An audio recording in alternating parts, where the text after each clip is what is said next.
Hello, Facebook. It is me, Nick from Board Deck and Dice, and we are into the number 40 to 31 of my top 100 games of all time as of 2018. The 50 to 41, that really showed its age. A lot of games there would have fallen down a bit had I been doing my list today, which I'll have to try and do some point. But this one I'm a lot happier with. When you get to this point, it's all, it's all the same, isn't it? There's not much difference between these numbers. So let's crack on with 40, which is Trajan, which is apparently a giant pile of steaming dog crap. Probably even worse than Bruges. So we've got a friend here as well who always puts the comments on Euros games. So yeah, that's nice. The worst game I've ever played, an actual chore. I could never get into this game. It was so unengaging and quite frankly boring. Not a fan of the designer. Good start. The game is too busy, chaotic, low, no interaction, no theme, lots of downtime, and AP prone.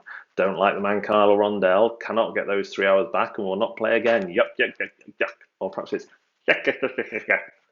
Most comments are negative, but some still rated above 3. Perplexing. To paraphrase a popular lament of every Latin student, the Trajan game is dead as dead can be. First it killed the Romans, now it's killing me.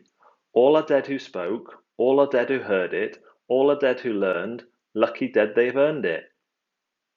Yeah, feel slightly educated by that. Trajan does indeed have a few Rondell Mancalas. Here we go, and this is on every player board. And you pick up a group and you move them around, and that's what you do with that action. They're all different colours. I really liked it.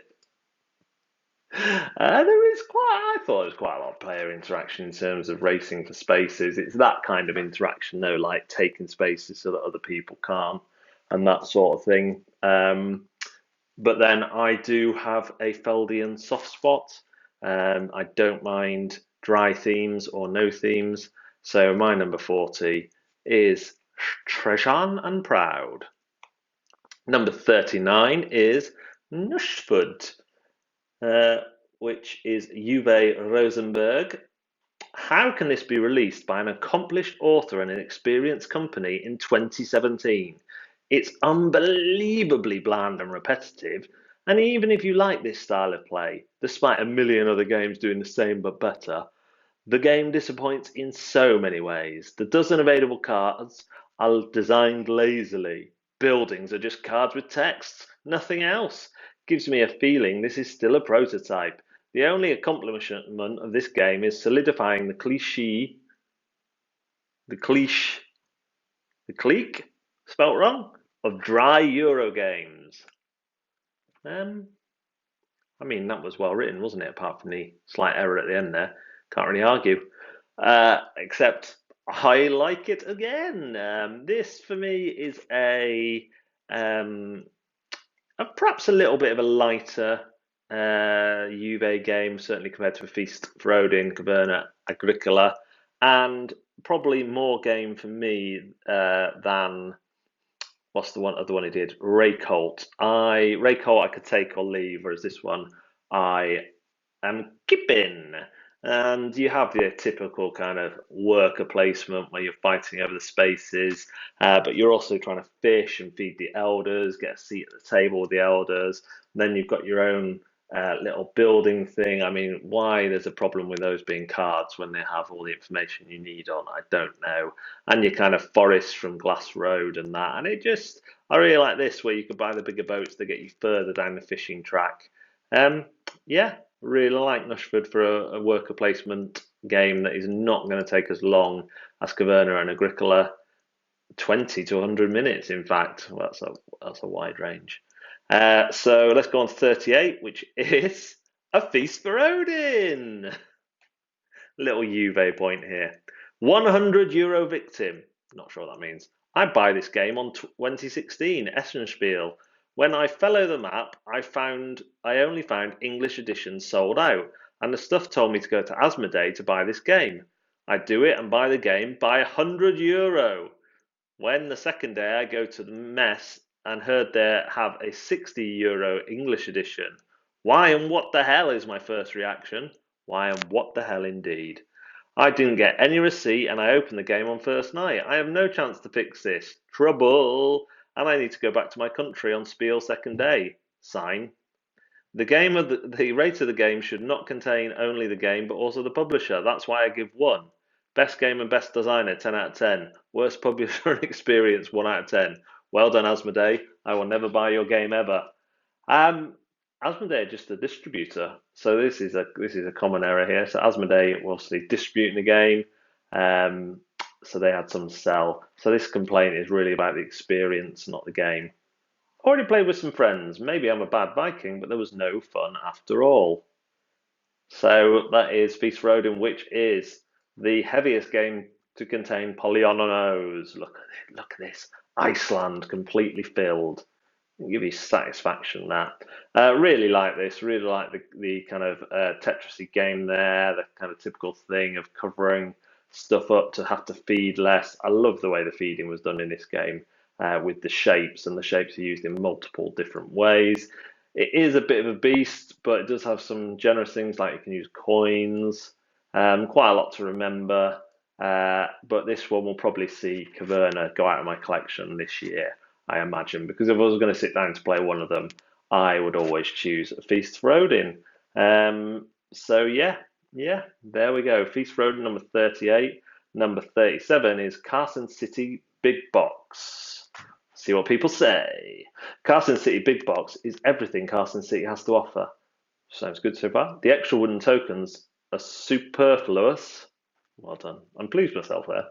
And the expansions are thankfully modular, as most work best only in unique situations. Carson City's expansions tend to fall into the category of variations as opposed to enhancements. The base game alone is still a very strong option, and the big box is more of a collector's pleasure than gaming necessity.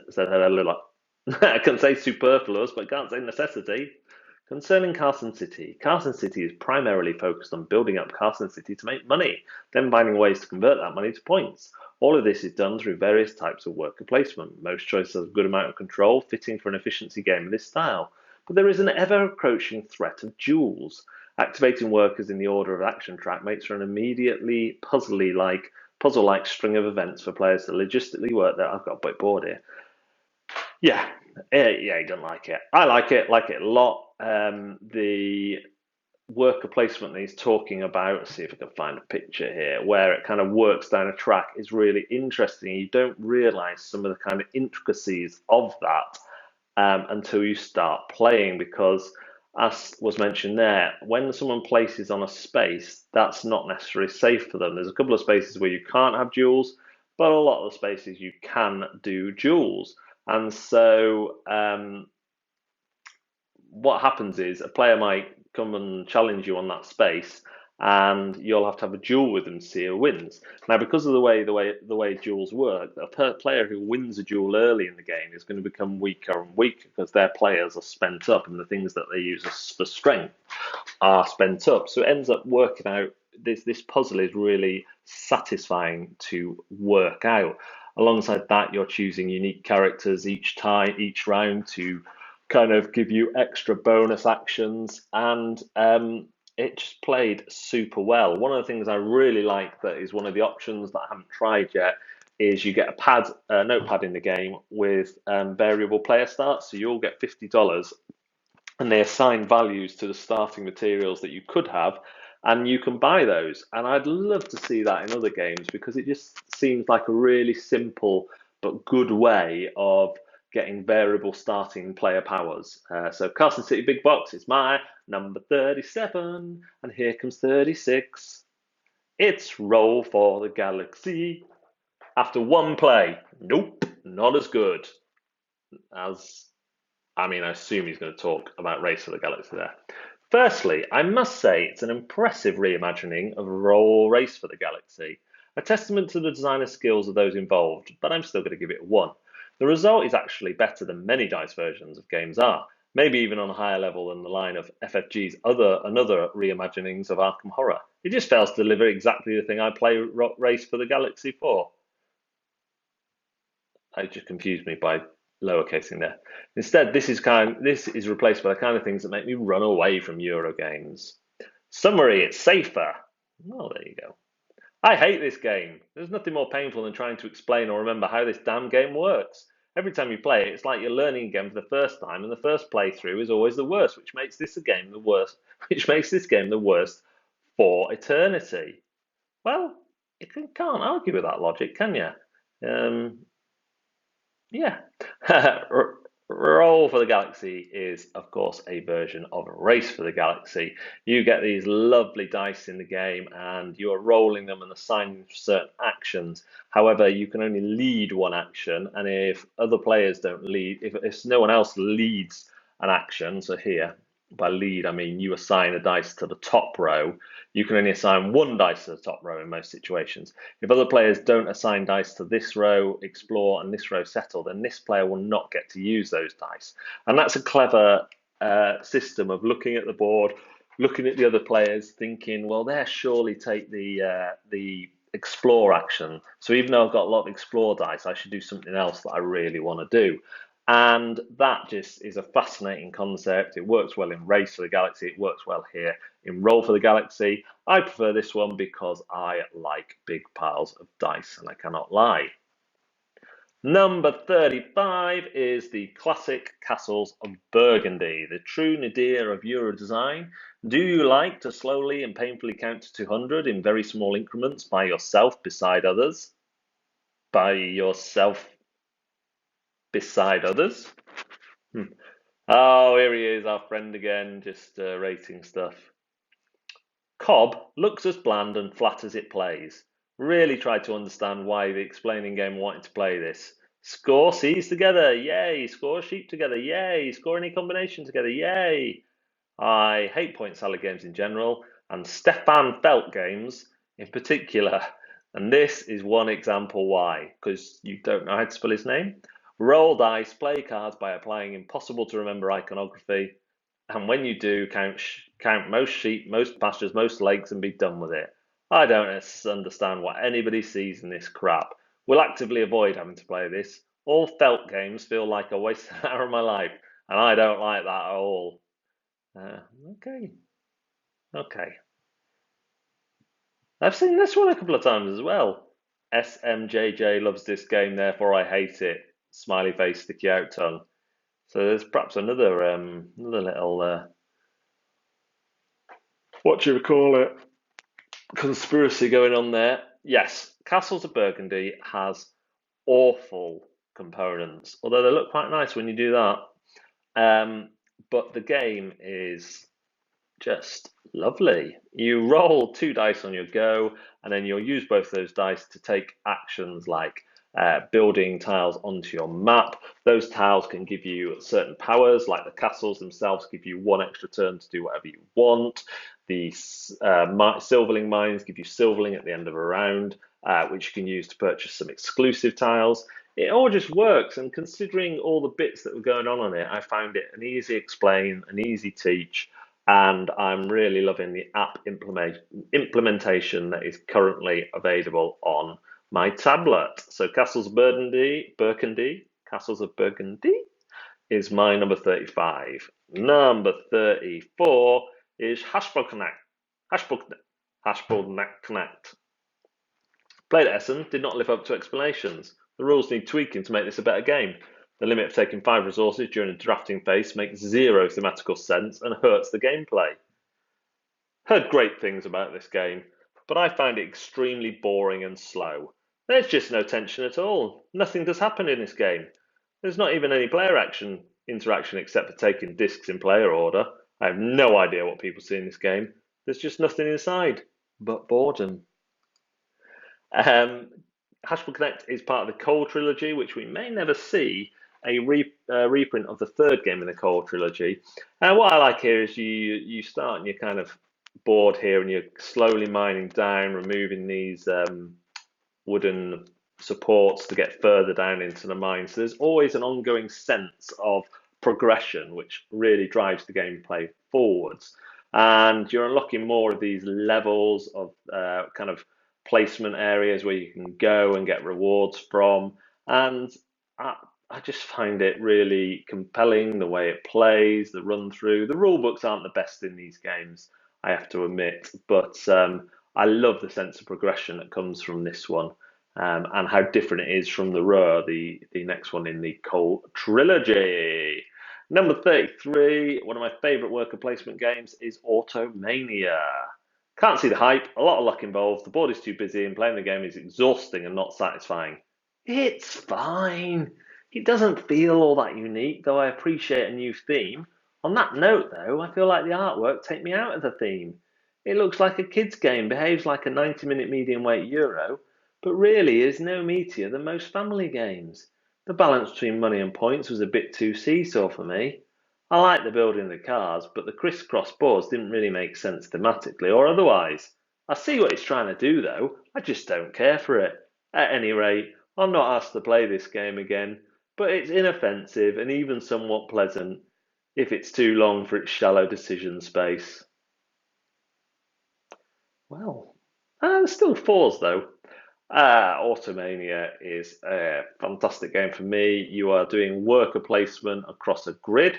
So wherever you place your workers, see if I can find the grid here, you choose from that row the action tile that you want to take. And then you're going to fulfill your garage. So let's have a look at the board here, see if we can get this. So here you'll place a worker there, along there, or you can place it in here and you can do the thing on a tile, take a tile there in that row or column, and if someone blocked the one you want to go in, you just have to put more workers in there. Then you can make your cars with your garage, and you try and add as many stars to them as possible to sell them to the best ship heading to the European or the American markets. The American markets tend to give more money, the European markets tend to give more points. It works really well, straight from the first go. You are making cars, and there's advanced modes, and you can influence, if you come in last, you can influence what are the sought after designs. So there's kind of an element of trends in there as well, and tracking trends.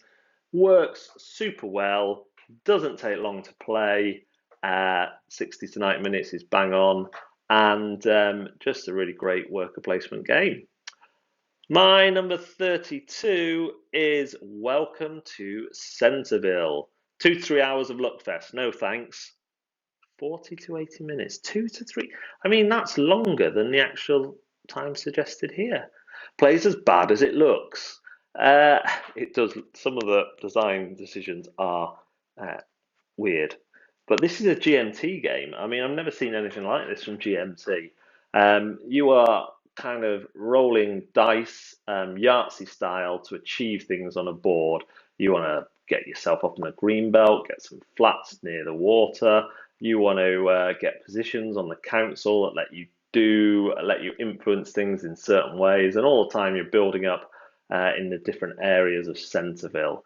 It works so well. The dice plus the so it's the dice. Yeah, the dice work well. There's always something you can do as long as you don't push your luck too far. Yes, the components and the rule book leave a little bit to be desired, but I just find this a really satisfying game. You are raising up two or three, at least two things on the scoreboard that you have to keep track on, and yeah, just really clever design. And even though it's got some, there's some set collection there as well. Even though it's got some issues in terms of components, I absolutely love the game. Hence, it's my 32. Let's go to 31 and be done with it. Blood Rage. This is one of those games that completely turned me off. I played it once and I was okay with it, but then I played again and I made a mistake in the first age. I was thrust into last place because of that, with no way to do anything to recover. The rage mechanic also, plus the fact people could steal rage, completely kills the game for me. It's supposed to be a constraint, but it feels more like I'm getting locked into choices because of what can happen in any given age. If you are new to this game, it can be a miserable experience, as anyone with experience has somewhat of a clue what to do, and you might not notice how badly they are messing up your plan. In my first game, I completely messed up a guy's plan by not taking an action, which cost him the game. He played optimally otherwise. But since I didn't fight, he could not fight, and his game was set back big time. It honestly feels worse than Monopoly to me, and this is my most hated game. When you play with 4 to 5 people, the game gets rather long, and it makes you want to just play a short game with similar number of players.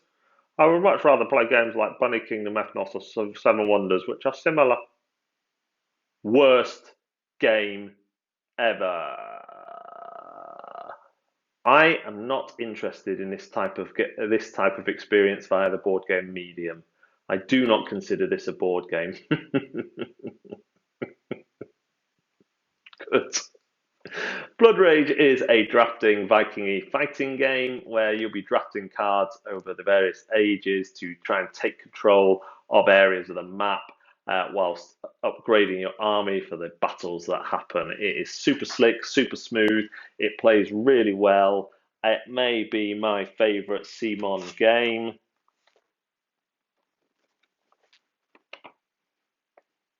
Technically, but not for long. It may be my favourite CMON game, and I think it's worth playing. It definitely, if you can pick it up at reasonable prices. I didn't get all the Kickstarter for palaver, but I love it just as the base game. The minis are incredible, but there's really good gameplay to back it up as well. Well, thank you very much for watching, tuning in. If you have, I have been going through my 40 to 31 games, and we will see you again next time on Board Deck and Dice.